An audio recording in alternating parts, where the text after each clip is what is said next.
What if your browser didn't just browse, but actually worked with you like a smart project partner? When you explore the Comet browser, powered by Perplexity, expect to dive deep into an organized and highly functional workspace with your AI sidekick built right in. What if it compares articles, gathers research to add to yours, and summarizes videos for you in a blink? And this one's for you, Stephanie. I'm going to attempt to do a how-to video, but I'm going to try to make it snappy. On today's edition, TechTalk edition, that is, of the Marketing Mirror, we're going to explore the unknown of the Comet AI browser. Creating a unified environment for content creation, business planning, or coding, the Comet AI browser is perfect for writers, marketers, editors, researchers, and SMB owners who need speed over complexity. So, let's dive in and see everything there is to know, or as much as we can get through quickly, about the AI driven by Perplexity browser called Comet. Ready to fly?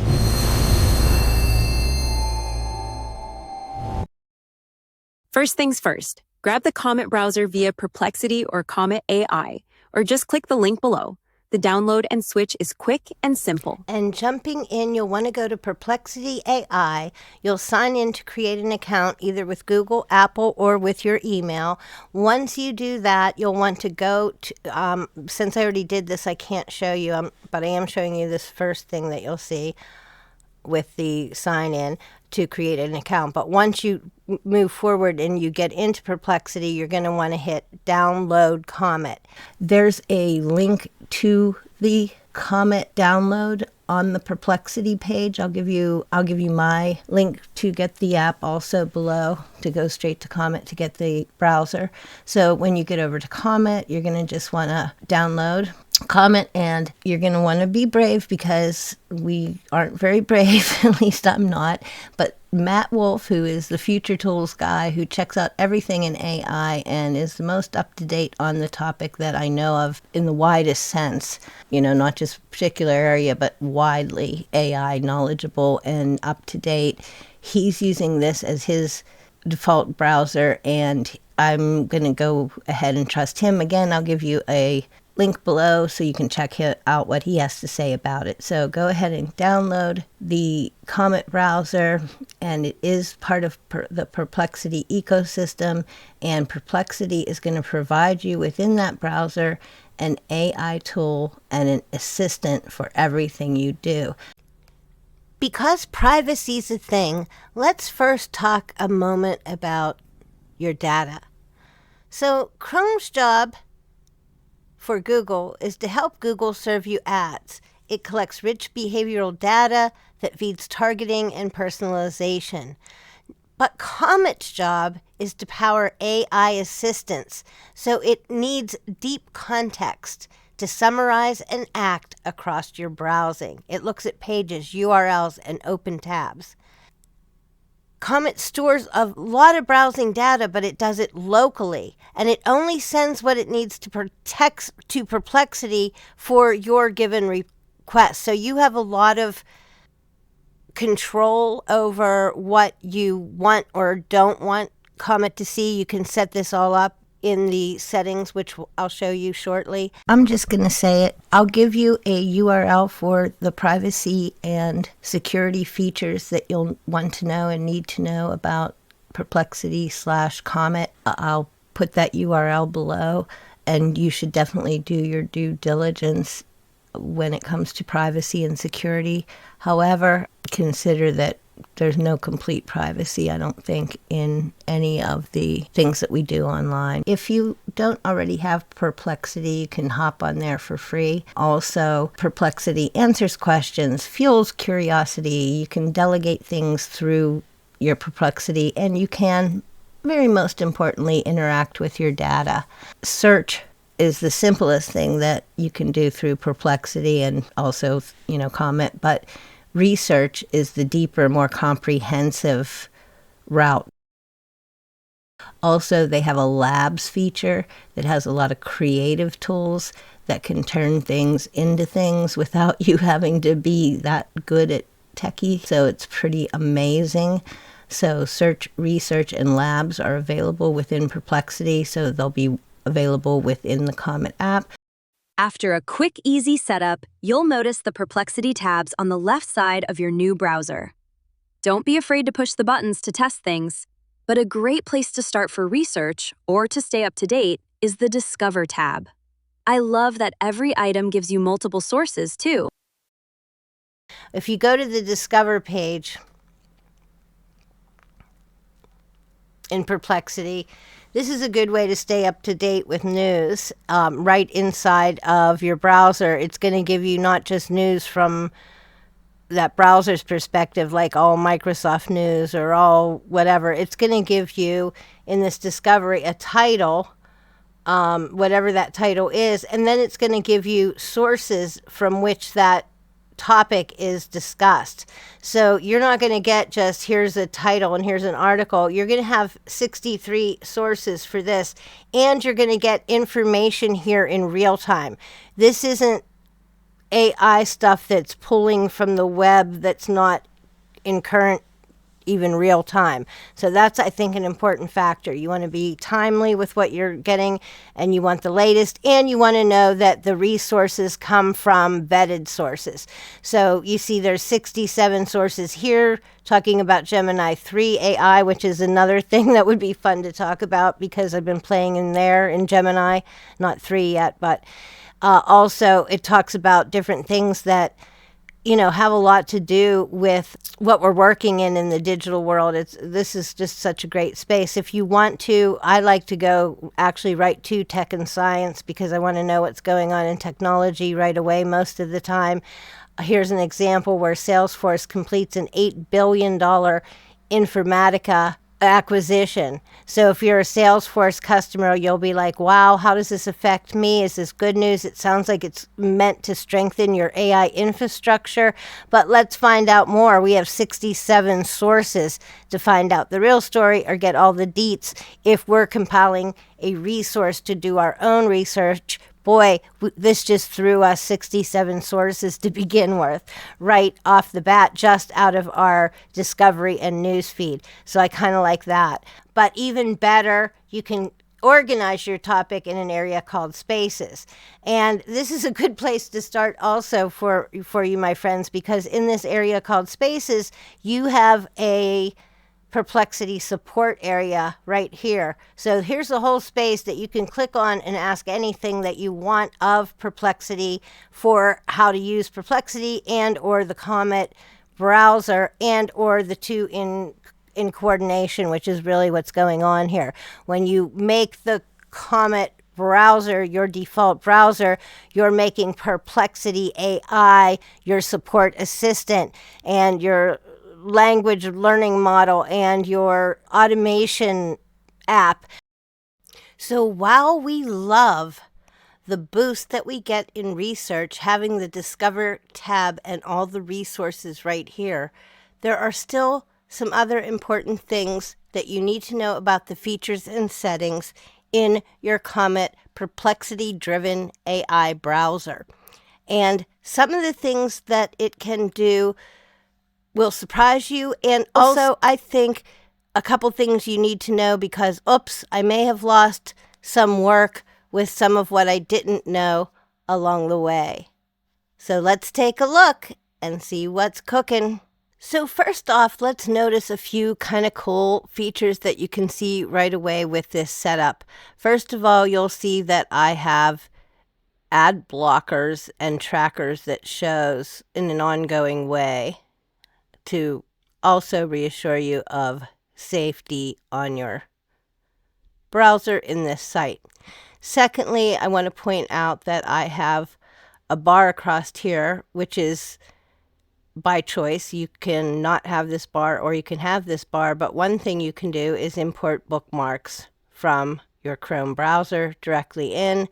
You can also set up other places that you go to often. And you can also collect tab groups like you do with Google on the Chrome browser, only you're collecting your Google Docs into a group of tabs, that are docs. In my case, what I'm using it for, you can do other things, but my tabs that I like to use it for is when I'm working on a project and I'm collecting a lot of things in Google Docs. And then I just string the docs together in a group of tab that is called a tab group. And I've been doing this on Google Chrome for a while, but it's cool that you can do it in here because you can often set up a group of docs separately of bringing them into your spaces that I just showed you. You can keep these separate and build your documentation and work on projects separately that maybe you don't want in here to be part of your AI just yet, or maybe you're working on it with a client, whatever. You can get all the documentation together. Then you can decide whether it's something you want to pull in and start working on AI.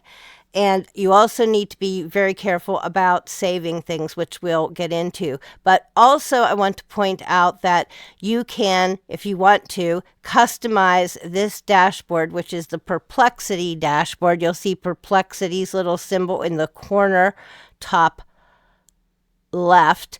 And if you come down to the center, you'll see that it has some of the sites that I've been working in a lot lately, because I've been working with Higgsfield and Design a lot with doing these avatars that I'm experimenting with in this video. Also, I like X, as you know, and I'm working really hard on a YouTube channel. So I have those as I just hit this customize button and work it from there. If you want, you can add things such as the weather. You can add a Zen app. You can have a shortcuts that you can set up your own tasks in the shortcut. You can just keep a sticky note with your store list. You can keep your top sites, which is what I have. You have the clock option. I think you can even show the clock in different ways. If you're watching the stock market, you can keep that right on this home page, and you can have an assistant quick icon that you can go right there, just to add to ease. If you like a bigger click to your assistant than you have by going up into the right-hand top corner up here for the assistant at any point. Also, this center bar is also an assistant if you want to think of it that way. Now let's go down to where it says more, because as we were just investigating Discover, we saw there's a place for top things, there's a place for you, or you can just go in generally, but you can also customize a little more on what you see on this home plate right here, on this home tab bar, by customizing your sidebar. So if you want to see finance every day, because that's a big deal for you, you can click that on. You can also click on travel or shopping. I have academics on. Maybe you want sports, because you might even want to set up a task that you get the sports scores after each Sunday game when your favorite team plays, or after each game where your team is involved. They will automatically feed you that as a task. And you can follow patents, all kinds of cool things. I like academic. I don't need finance right now. I like to have the spaces button right there, and I like Discover for research, but you can do different things. You also can drop down where you have in the very right corner, I have Sue's on Comet. You can drop down here and you can customize your profile, and you can get into all your cool things that we talked about earlier with security. I have a white background. You can make it a dark background. You can do other customization.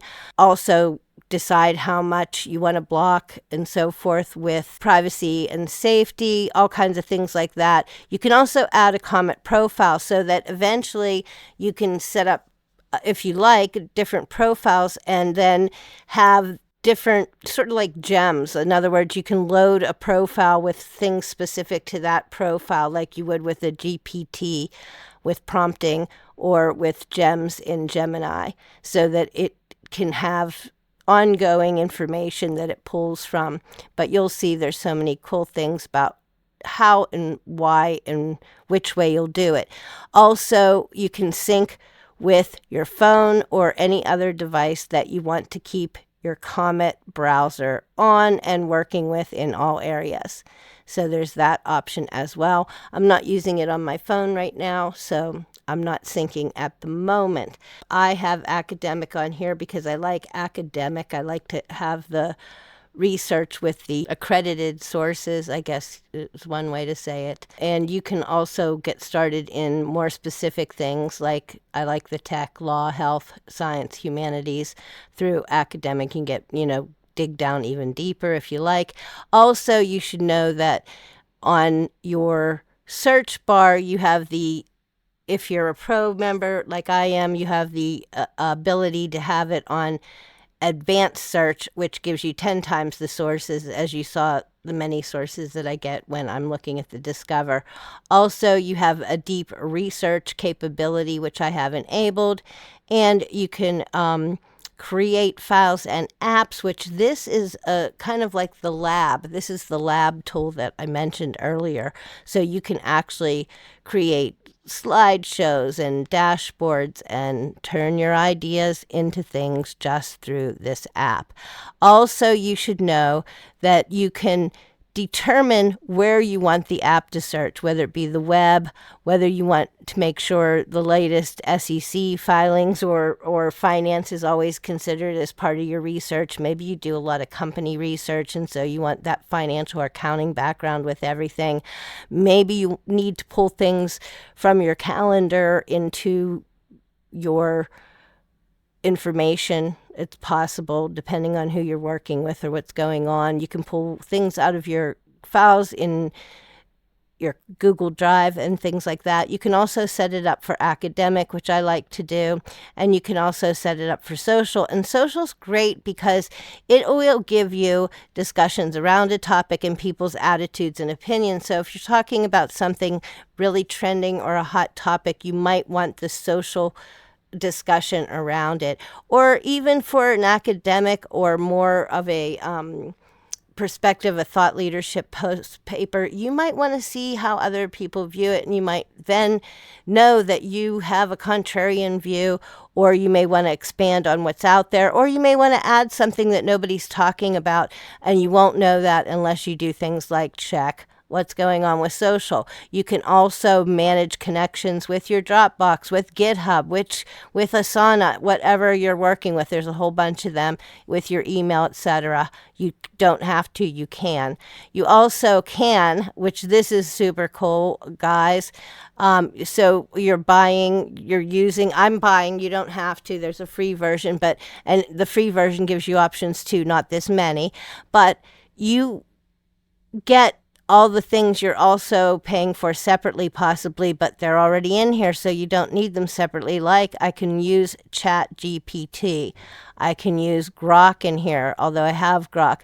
Claude, which is, for writers, one of the best options, as everyone in the market is saying.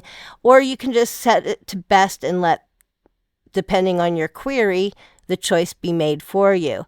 But you should know that you do have all kinds of cool options. If you want to use the ChatGPT with the latest AI model, you can do that. If you want to go with Gemini 3, if you want to go into Claude for writing and things like that, if you want something from Grok to check, especially if you're looking at social, because that's one of the biggest social platforms giving you perspectives of people's opinions. And I'm not sure what Kim K2 thinking is, but it is hosted in the US, and it's Moonshot's AI latest model. So we could look into that if we want. Also, you'll see that again, you can have you can hit the button at the bottom to try the assistant right there, or up in the corner to try the assistant, or you can write it in right here. Now, when you first get on Perplexity, you may be able to see this little ditty. And this is something that gives you some more ideas about the features, so I thought I'd show it to you. So the assistant lets you do a summary and follow-up, which, of course, is really great. That's something you're going to do a lot of times as you're collecting your resources and as you're having it give you summaries or give you outlines of things that you're looking at in order to save time, like reviewing a YouTube channel, reviewing articles, comparing and contrasting articles, so on and so on and so on. Then you have the option to ask anything. Let's just take a look. Well, that's generally assistant anything too. The one I want to look at is find the moment. This one is really interesting, and again, something you may not be thinking of. And if you're creating YouTube videos, wait till you see this, might have some cool things for you. So you can do find the moment. I hit find the moment, find a YouTube video on the moon landing and play it at the exact timestamp. So bam, it took me right there. Let's go back. But what I'm trying to show you is that it gives you, you can get a moment in time. You can get find something really small, detailed from the internet, from your files, from wherever, and you can get really detailed with it. And it will give you all these sources, so you can look at all these sources to get more details. You can see a lot of them are YouTube. And then you could even go further and ask for best quality YouTube upload of the Apollo 11 moonwalk. You can get clips that are usable, that you can use in your videos that are available. Because up here, if you'll notice, you can go to a thing called videos and grab clips. I would attribute them, but a lot of these, especially if they're from way back when, might have no more, they may be available for common use. I'm saying it funny, but anyway, you know what I mean. But also, if you attribute and don't use much, use small clips and comment on it, that's okay on YouTube too. You have images. Look at that on your topic. Bam. And then again, the links that I just showed you, you can see them more clearly here. Or you can go back to the assistant and ask further questions. And of course, it prompts you like GPT and some of the other ones do about more things that you could ask to be more direct, or you can say whatever kind of follow-up you want. And again, you can direct those if you want to a specific thing, like this time you want a GPT answer. And I can even click with reasoning and have that, which is super cool. So that can be my pick. I want GPT 5.2 and I want it with reasoning, and then I can ask my follow-up question to get deeper on this topic, which is super cool, right? Are you starting to see some of the useful features and benefits of using your new Comet browser? You're really going to love this next scoop, found in Spaces.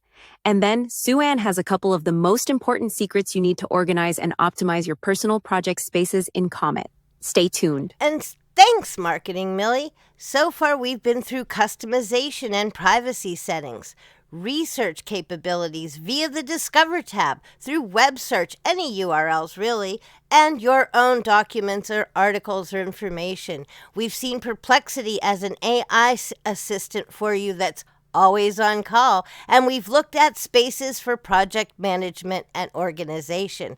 And now we have another trick to look at through Spaces. Are you ready?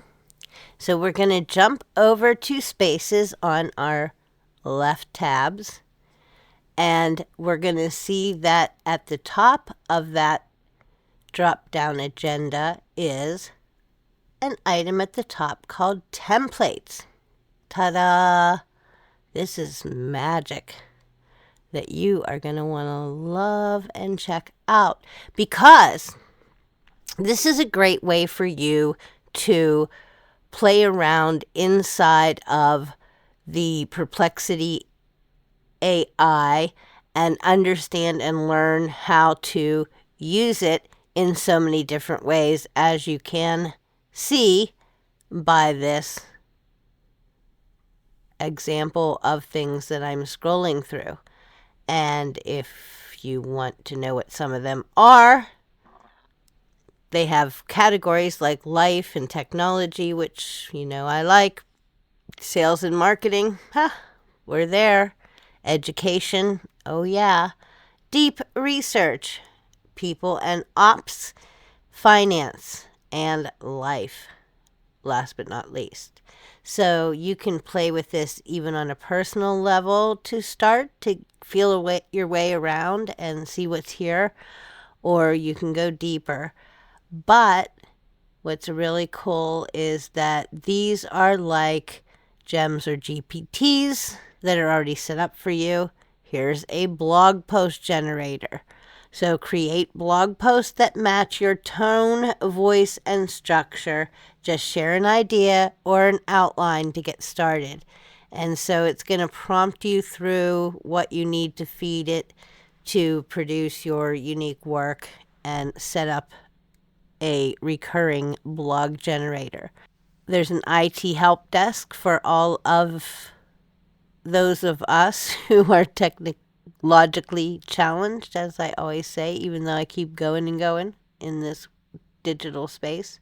Try these, and then you can probably learn how to build your own profiles that will become part of the environment that you set up to work with in Comet and Perplexity for when you're working on whatever you're working on. Remember, you can go in and use Claude or GPT to get scripts written, scripts for your YouTube, for example, and you just pull in your persona and your personality, your voice and tone information, your branding information. You can pull in things that dictate the structure or format of your shows. You can give it like best practices for hooks, for CTAs, for all kinds of really cool things that allow you to personalize, customize, and really bring out a human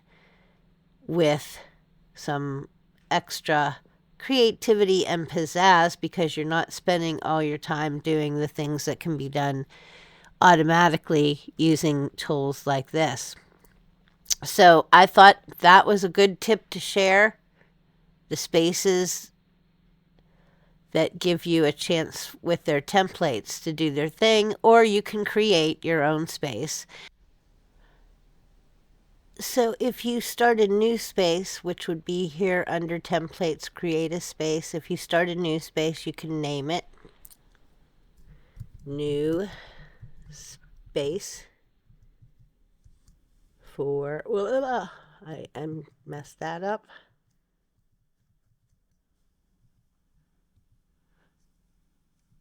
Okay, new space for you that I'm making.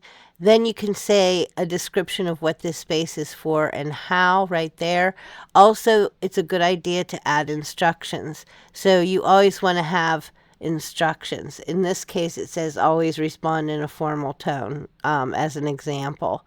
But you might want to say, in this project, you are acting as a professional YouTube script writer and producer, for example, whatever it is, and you'll want to save that.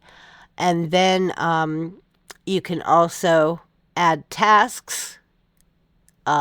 Say you need to brainstorm 25 titles for your YouTube video, and you want to have that done by Wednesday each week. So you can set that up in the add tasks right there for this new space. And in this space is now about YouTube, and the instruction is to act as a professional YouTube producer and scriptwriter, and you have to come up with 20 or 25 or whatever you set the number of new ideas for topics each week. So that could be set as a task. And then you could add links. So you might want to add links to help direct your instructor with how you want things presented. So for example, you might add references for what is the best practice right now for writing a hook for a YouTube script, if that's something you're doing out of there. So you would want to add that. You would want to say, maybe you'd want to add links to a page that describes the persona or the target audience, the person, the market that you're trying to reach, that viewer you're trying to talk to with the video you're producing. So you might have a paper that outlines that information to your best ability, and you might want to put that in.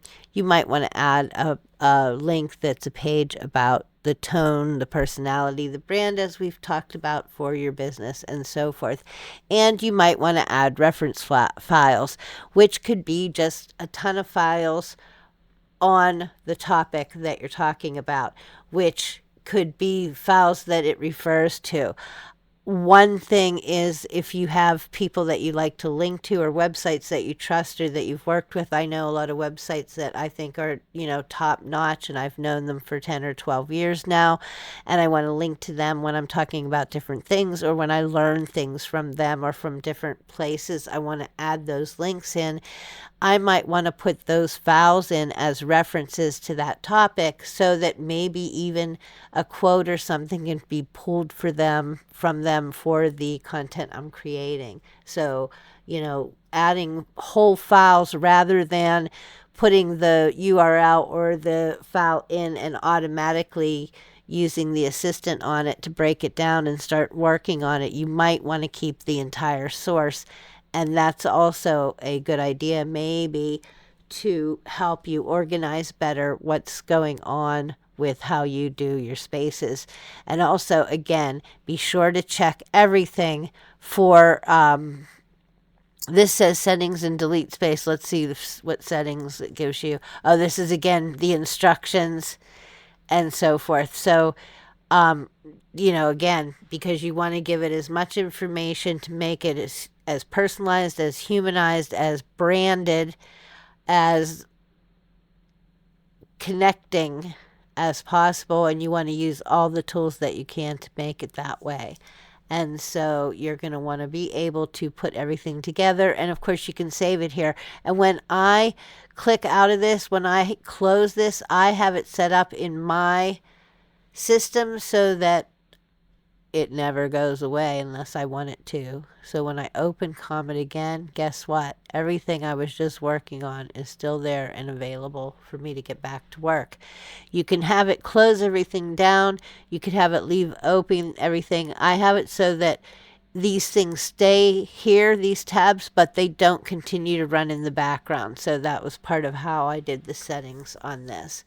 But it really is convenient because if you work like I do on and off or in between things or anywhere here and there, it's great because you can just, click off, put it in the background, and then pull it up when you're ready to get back to work. So I hope we learned a lot of things about spaces. We did talk about being sure that when you have a thread that it doesn't have a time set up on it, because you're always going to want to make sure that things don't disappear on you. So that's the one warning I have here on saving things. And this goes more deep in many ways, but I don't want to go too long. Hope I covered a lot of things that you'll find very useful.